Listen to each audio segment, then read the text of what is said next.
बिहार की सत्ता के समीकरण में प्रशांत किशोर सबसे ज्यादा नोटिस किए जाने वाले चेहरे बन गए हैं। 2025 में बिहार विधानसभा का चुनाव होना है और अब तक लोग यही मानकर बैठे थे कि बिहार में लड़ाई महागठबंधन और एनडीए के बीच होगी, लेकिन प्रशांत किशोर ने जिस तेजी से बिहार के राजनीति में अपनी एक बड़ी पहचान बनाई है, बिहार के लोगों को जगाया है और बिहार के 243 सीटों पर अपनी अहम उपस्थिति दर्ज करा दी है। उसके बाद 2025 के बिहार विधानसभा चुनाव में इस बात की चर्चा जोरों पर है कि बिहार में लड़ाई आमने सामने नहीं बल्कि त्रिकोणीय होगा। अब प्रशांत किशोर के बारे में भी थोड़ा सा हमसे सुन लीजिए कि आखिर प्रशांत किशोर कौन है। प्रशांत किशोर बिहार के रहने वाले हैं, बक्सर जिले के रहने वाले हैं, हालांकि मूल निवासी सासाराम के हैं।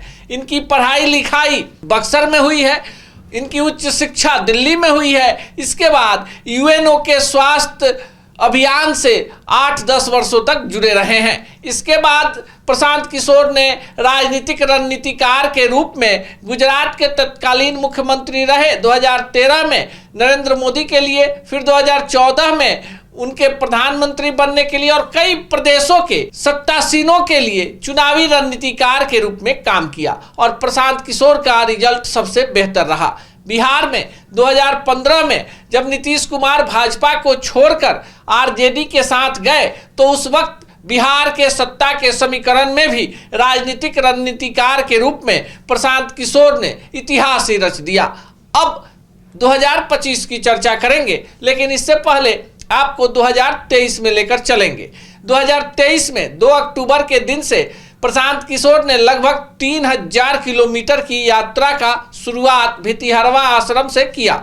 प्रशांत किशोर लगभग बिहार के अधिकांश हिस्सों में घूम चुके हैं, पैदल चलते हैं, उनके साथ हजारों लोगों की टीम होती है। ग्राउंड जीरो पर जाकर प्रशांत किशोर लोगों की समस्याओं को नोट करते हैं, वहां कमेटियां बनती हैं, लोगों को वहां जागरूक किया जाता है और यहीं से प्रशांत किशोर के बिहार में बदलाव वाली कहानी की शुरुआत होती है। प्रशांत किशोर की पार्टी हाल ही में बिहार में हुए उपचुनाव में भी अपनी महत्वपूर्ण उपस्थिति दर्ज करवा चुकी है। अब बात 2025 की, तो आपको बताएं कि प्रशांत किशोर और उनका जनसुराज बिहार में एक ऐसा पॉलिटिकल सोच बन चुका है जिसमें न जात है, न जिसमें धर्म है, जिसमें न पैरवी है, जिसमें न वंशवाद है, जिसमें न भ्रष्टाचार है और जिसमें न पैरवी पुत्रों के लिए कोई जगह है। प्रशांत किशोर ने साफ कर दिया है कि आमतौर पर पॉलिटिकल पार्टियों में लोग अपने नफा नुकसान के लिए और अपने नेताओं के लिए जाते हैं, पर जनसुराज में सिर्फ वही लोग हैं जो बिहार को बदलना चाहते हैं, आने वाले पीढ़ियों के लिए बिहार में कुछ बेहतर करना चाहते हैं। बिहार के लोगों को जगाने में प्रशांत किशोर अगर सफल हो गए तो 2025 में ही बिहार में एक बड़ा परिवर्तन देखने को मिल सकता है। बिहार के लोग मजदूरी करने दूसरे प्रदेशों में जाते हैं, पर कोई भी पॉलिटिकल पार्टी इस समस्या का अस्थायी समाधान नहीं चाहती। जब देश के प्रधानमंत्री बिहार आते हैं तो 5 किलो अनाज की बात करते हैं और मजदूरों को ढो ले जाने वाली ट्रेनों के बारे में बोलते हैं, पर वहीं प्रधानमंत्री जब गुजरात जाते हैं तो वहां के डेवलपमेंट को लेकर 2035 में गुजरात कैसे देश का नंबर 1 राज्य होगा, सेमीकंडक्टर बनेगा और कई सारी बड़ी परियोजनाएं होंगी, उस पर चर्चा होती है।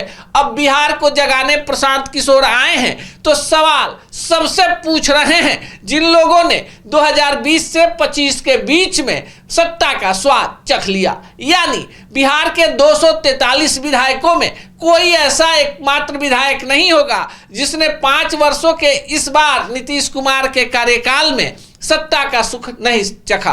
पहले एनडीए के साथ, फिर महागठबंधन के साथ और फिर एनडीए के साथ नीतीश कुमार तीसरी बार इस 5 साल के कार्यकाल में सरकार बनाने में सफल रहे और ऐसे में सत्ता और विपक्ष सबको सत्ता की मलाई खाने का मौका दे दिया। प्रशांत किशोर की सभाओं में काफी भीड़ हो रही है। अब देखिए, भीड़ जो है वो किसी की नहीं होती, पर प्रशांत किशोर चाहे जमुई जा रहे हो या सिवान, या प्रशांत किशोर चंपारण में हो या रोहतास में, औरंगाबाद गया से लेकर मधुबनी, दरभंगा और किशनगंज तक में प्रशांत किशोर की धूम है। भीड़ खूब जुटती है।